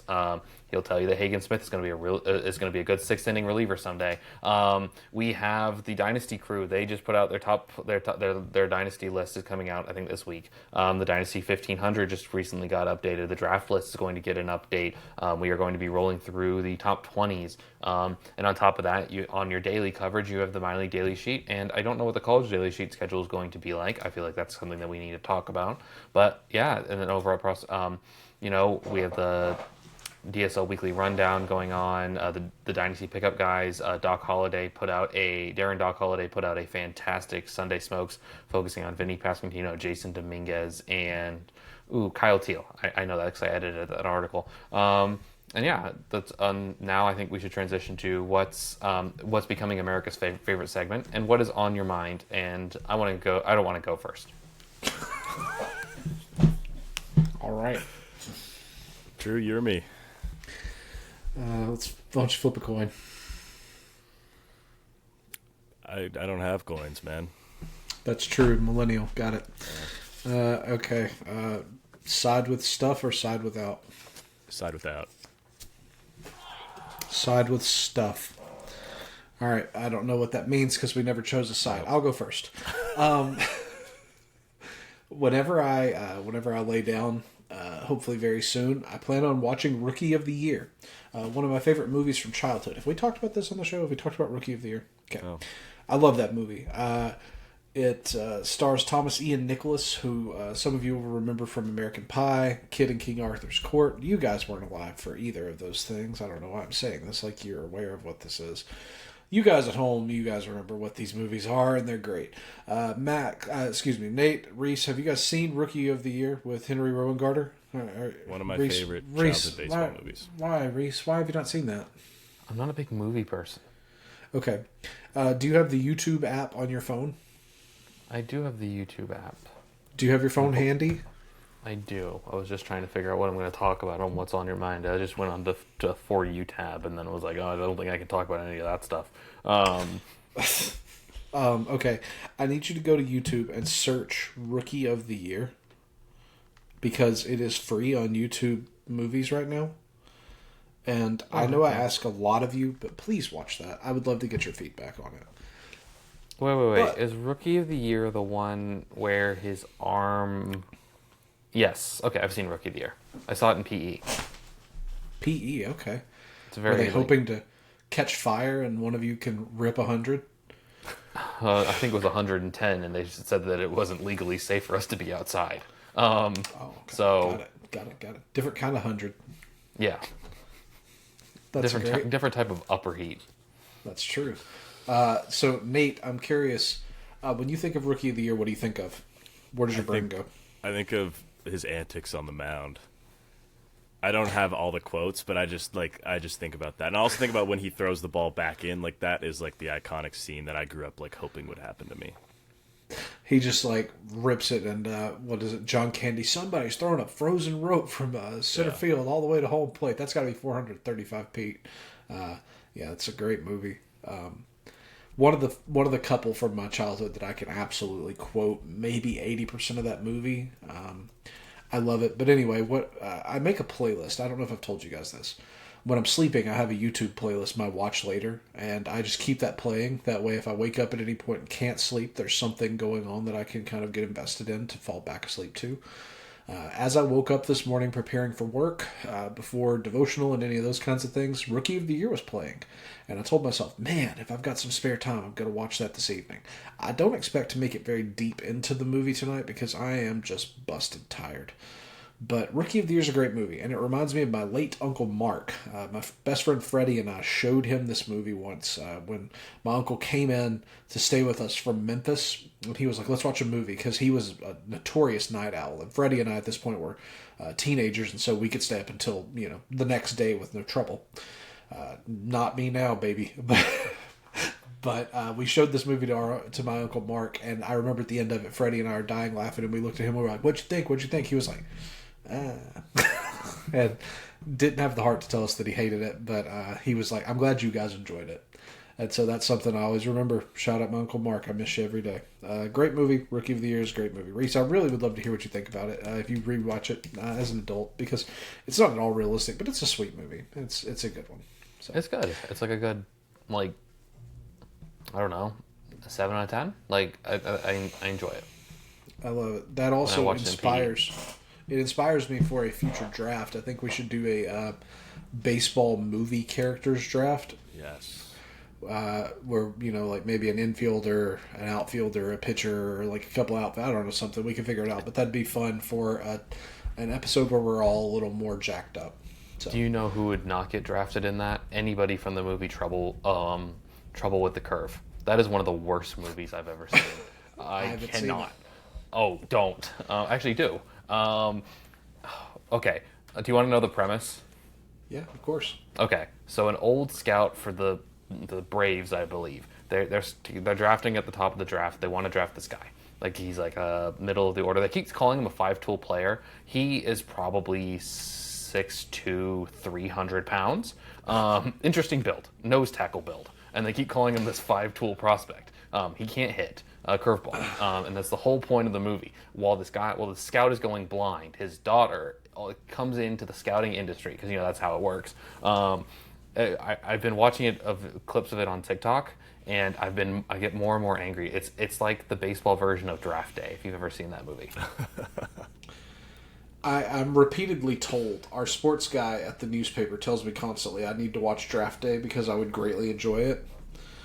He repeatedly quotes something from it as saying that he's like this player because nobody comes to his birthday party. And I have no idea what he means by that, but it makes me laugh every time. I feel really bad for this guy that nobody goes to his birthday party.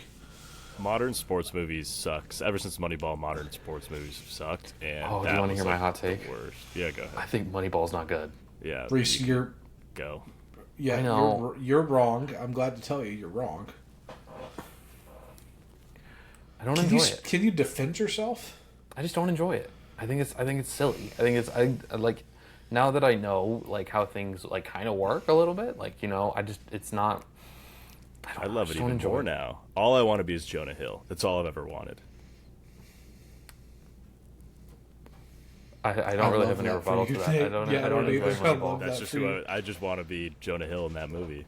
I was about to say, I don't think you want to be Jonah Hill. Like, not in real life. I don't think he's actually a good guy. But in that movie, no, that's the dream. He's very much not a good guy. So, yeah. Dude, I know that's the one thing that I say in baseball that gets people really upset, is that I don't enjoy a Moneyball. That Moneyball theme song gets me emotional, man. Goosebumps. Me too. Yeah, Drew. Me too. Every single time. It is the perfect level of, like, kitsch and over dramatics, and like, I love it. I like the Moneyball theme. I like the song that the little girl sings at the end. Yeah. I may or may not cry every time I see the end of that movie because it's just so sweet and great movie. Rhys, I don't know what to think of you right now, buddy. That's okay. If people followed my letterbox that you guys shouted out, it's up there. It's way up there. we told them to go. It's on them at this point. So. I appreciate you guys still shouting out where the people can find me, even though I wasn't there last episode. But I suppose I'll go next. So we were in the group chat, and Drew mentioned that his lovely wife had begun watching the What's on Your Minds, which is the same. So my mom we know my mom's a listener. She's a recurring bit at this point. I think she just watches What's on Your Mind. My dad tries watching the baseball stuff, like on his drive to work, and he just is like, I don't know a single thing except until you talk about the Mariners. I'm like, well, thank you for trying. So What's on Your Mind might be popular with the non-baseball folks in our lives. I don't know if Rhys has family who watches or whatnot, but it sounds like Mallory has some thoughts on What's on Your Mind, and Rhys said no. Family are not allowed to watch. No. They're allowed to watch. They choose not to. Okay. All right. Well, that's sad. Me and Drew have family who do, which prompts, what did they think of us, man? I kind of let you guys know what my mom thought of you guys, and now I want to know. I want the inside scoop, Drew. Okay. Well, I'm going to pull up the group chat and just scroll backwards because I don't remember what it was that prompted this conversation, but we got to talking about how during What's on Your Mind, Nate, your mom is like a recurring bit, and how like she watches and like has formed opinions of Rhys and I, and enjoys this part of the show, and I love that. It obviously, we hadn't done it yet. Shout out Mama Rasmussen this episode. We hope you're doing great. Hope that you're staying cool. It's obviously hot right now. Hope that you're having a good time supplying groceries for our boy Nate as well. We know he eats a lot of good snacks. But anyway, got to talking about that, and so I wanted to show Mallory that bit because it cracks me up the way that we kind of just derail the episode to go on this tangent about, hold on, whoa. Because we're like thick in a like peanut butter cup discussion, I feel like. If I'm not mistaken, Rhys, we were on a peanut butter cup discussion trail, and then it just goes off the rails. So anyway, I wanted to show Mallory that conversation, and there they are. So she starts laughing, and before you know it, she's normally kind of on her phone, either playing a game or like scrolling or whatever, and I noticed that she's kind of more on the screen than she normally is when I'm watching my nonsense. And so I was like, interesting, I'll take advantage of this. So after that kind of What's on Your Mind wound down, I was like, let's try the next episode. So I just fast forwarded to What's on Your Mind, and she was like, what do you guys talk about in this one? And I was like, I don't remember, let's find out. And so every so often, it's normally whenever we go really off the rails with something, like if someone says something just way off base or like very, she loves your takes. Now, she doesn't necessarily agree with either of you 100% of the time, but let's just, again, consult the list here. Mallory's biggest takeaways. Rhys, she loves... the thing she kept referring to with Rhys was his rivalry with Do-Rag Man at the gym.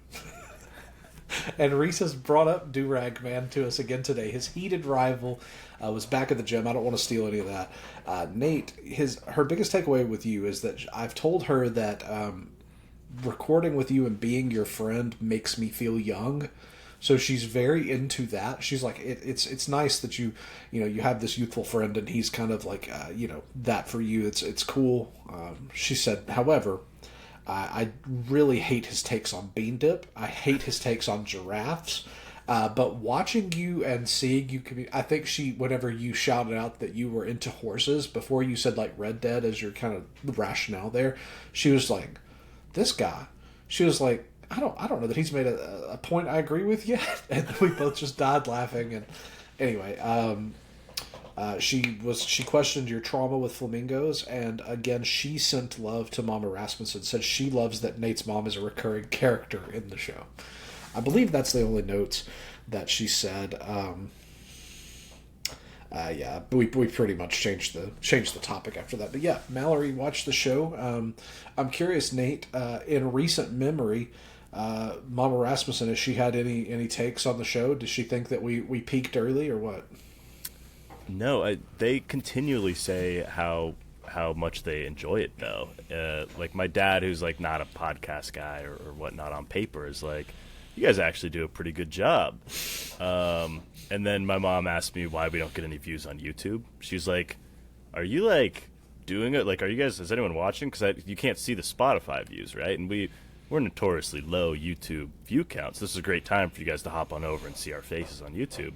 We get a good amount of listeners on Spotify and Apple Podcasts, so I think my mom thought that maybe I was like bad at this whole thing, or maybe like no one listens to us. And I was like, no, we have like enough listeners. Like we're doing okay. We're not wasting our time. This might be an update at some point. I might need to pick their brains about their formed opinions or whatnot. But yeah, I do think Mama Ras leans Drew. I'm not gonna lie, Rhys. I'm sorry. It's nothing personal, but that's the vibe I've been getting lately. I feel like I want to speak. As well, for being honest. I want to speak on Rhys's behalf because as a known Drew hater, I'll speak against Drew and for Rhys. Rhys hired your son. Rhys constantly gives your son opportunities. Rhys and I'm not going to say me. I may or may not be included in this, but Rhys vouches for your son and gives him all kinds of praise. I use the word sensei. You did use the word sensei, yes. I've used it with my parents, too. Sensei is a good one. You guys have that kind of West Coast vibe about you. You have similar-ish hair. Rhys has really cool hair, too, Mama Rasmussen, and I don't have any hair. So that alone is a point for Rhys. Rhys is very funny. Rhys is a very, very funny guy, and I think you should reconsider and switch to Team Rhys, at least for the next episode. So there you go. I'm Team Drew. I don't like my own takes. I'm Team Edward. So Drew continually just pumps out good takes, and then there's like me with the worst takes ever, and then Rhys has like pretty good takes but can't pick a super regional. It's just kind of like we're all over the place.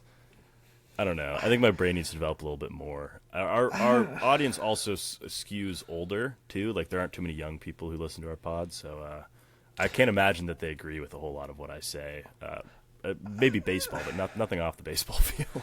well, again, maybe this is the benefit of being old man Drew, is that the audience are, older than you. They're not old men. They're younger than me, and they're much more handsome and virile as well. But I don't know. I think that we all do a great job of being very relatable. I think that we have a good mix of personalities people can get into. Hopefully they're into our takes.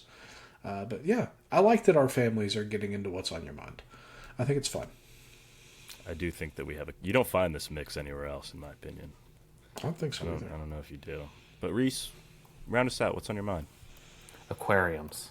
I love them. I just want people to know how much I love aquariums. I think every house should have a fish tank.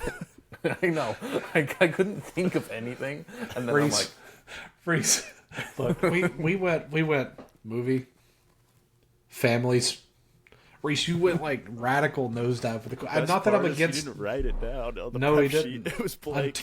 But until then, and now he's typed it in. Have you seen that? Yeah, he just added it like a surprise. Okay, I do want to point out though, Rhys, I'm not against you. I'm not against aquariums. I like this topic. It's just incredibly random. Please proceed. I'm sorry. I will hush. Okay, so I'm going away for 10 days. Right, and I'm going to I'm within 40 minutes of a very famous aquarium. It was featured in Finding Dory, the Monterey Bay Aquarium, and I really want to go. So I was just thinking, I'm like, well, I should buy tickets, but then I'm like, I'll figure that out later. But I just wanted to shout my love for aquariums. I'm not a big zoo guy, but I love aquariums. I love fish. I think fish are awesome. I think that the whole underwater thing is really cool. I think there should be more aquariums. I think every town should have their own aquarium. I think every house should have a fish tank. Fish are therapeutic for me. I find we're probably on the same mental wavelength. I just wanted to shout out aquariums. I have a question. Already I have a question. Okay. Rhys, you said I like the whole underwater thing. What does that mean? What does that mean? Like, have you ever been to an aquarium where you can like walk through the tunnel and then you're surrounded by the water? I like that sort of vibe. I feel like I'm underwater with the fish. I thought you just meant underwater life. Like, I think underwater life is cool. Underwater thing. I thought that's what you meant. Sorry. I think the whole idea of underwater life is cool. I am fascinated when there's a documentary about fish, or just the deep sea in general. Does that scare you though? No, it doesn't. I think it's fascinating. I think the ocean is like another planet. So it truly is something that like I love every aspect of underwater life in general. So yeah, I just wanted to shout out my love for aquariums and fish. I think fish are awesome. Any fish that you can get. I used to have fish as a kid, and my brother fed them Lunchables, but that's a different discussion entirely. That's for a therapist. Let me tell you, the fish did not make it. But my parents bought us this really cool SpongeBob fish tank, and it was really cool until my brother fed a Lunchable. Not even a good Lunchable either. He fed him like the ham and cheese one, which is like objectively the worst of the Lunchables. So yeah, I just wanted to shout out aquariums. Awesome. Keep doing what you're doing, aquariums. It's awesome. I think you nailed I think that was great takes. You nailed it. I agree. I like that take a lot. Not at all what I expected, but I have no notes. Aquariums. What did you guys think when I just started typing aquariums in the doc? I didn't notice it until you said aquariums. Then I looked at the doc and it appeared. I thought that was even funnier. I was looking up like what could I talk about. Like I reddited like funny party topics, and I was like, what could come up here? And I was like, you know what? I'm just gonna talk about aquariums. I really want to go to one. I want to go to a famous one. So rewind. Can you go back to your funny party topics, and can you just give us like topic number 3, and let's just roll through that real quick? Yeah, let's do this thing. All right. I'm giving us all unnecessary work. Every one of us wants to be asleep right now. But I think that the fact that you had to Google topics of conversation with your friends, it makes me love you so much, Rhys. That's a hilarious thing to do. It's very George Costanza of you, in fact. I'll go that far. Oh, here's a great one. This one fits in perfect because Drew would know. Or Drew might have a really good answer. What would be your entrance theme song if you were a professional wrestler? Okay. I do. Daddy's Home by Usher. That would be mine. That would be so good. So funny. That'd be so good. Oh, that's so good. Oh, Rhys, I love that. There was a recurring bit in locker rooms where I kept telling people that I was going to play a bad guy character that was just like super full of himself, even though I was like, I had Hulk Hogan's hair and I was fat and pasty, and I was going to come out to The Man by Aloe Black. You know, I'm the man, I'm the man, I'm the man. And be like, you know, he wrote the song about me, even though it's not at all true, but just keep referencing it. Anyway, so that's a good one. But the song that I actually used most prevalently was The Final Countdown by Europe. I think I told this story on our first episode, so I won't go into it again. Go listen to episode 1 if you want to hear it. It's a good one. What about you, Nate? I don't even know where to start because this is not like a baseball walk-up song at all. You can't like play country music. I feel like "Higher" by Creed. Oh, it's a good yes. song. I'm a That's Creed perfect guy. for I was raised right enough, so yeah, buddy. Yeah, that you kind of were. rock My dad, stuff. my dad. I didn't. You know what? Speaking of Creed, it only it took me until my adult life to realize that they were a Christian rock band. I was just like, you know, as a kid, I was like, oh, they just talk about like God and, you know, heaven and stuff a lot. And I was like, oh, they're actually just a Christian rock band. I feel like Scott Stapp would probably now say that they were, but I know in the moment he was like, oh, we're Christian adjacent. Like, I don't feel like they ever wanted to be called a Christian rock band. Mm-hmm. But I would certainly agree with your assessment, Rhys, that, I mean, their topics and themes certainly tend to resonate with, like, you know, faith and the afterlife and with, you know, even morals and values. You know, they talk about the different kind of aspects that, you know, worked with Scott Stapp at that time. So. But yeah, With Creed, Arms Wide Open great. is one of my favorite songs. I listen to that at the gym when I'm avoiding the do-rag guy. What else is on your gym playlist? Let's pull it up. Yeah. It's got a lot. There's like Glorilla on there. Wow. Yeah, Glow, is that the song? Yes. That's the best Massaging one, so. Me is on there a lot. You like that song? That was episode 1, I think. Yeah, SZA. I have a lot of SZA on there. Magic Johnson by Ian. The song all over TikTok. That one, I don't know, just the one. A lot of Nickelback. Okay. It's all, I won't ever share it because I just add songs to it. I just create playlists and I just keep adding songs to them.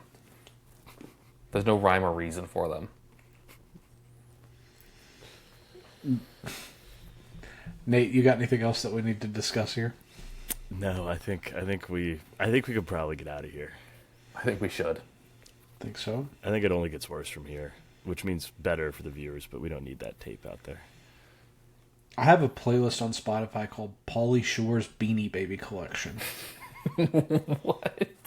Oh, I didn't make that, actually. I lied. It's one that I favorited. I do have a playlist called Hey Buddy, and then I made custom art for it with Pauly Shore on it. So, I'm assuming this is just like, yeah, okay. Where can they find you at home in between our episodes, Nate? Yeah, I mean, this has been a great time, guys. You can find me, you know, I'm out on the streets in Seattle, Letterboxd, Constantly, yeah. LinkedIn.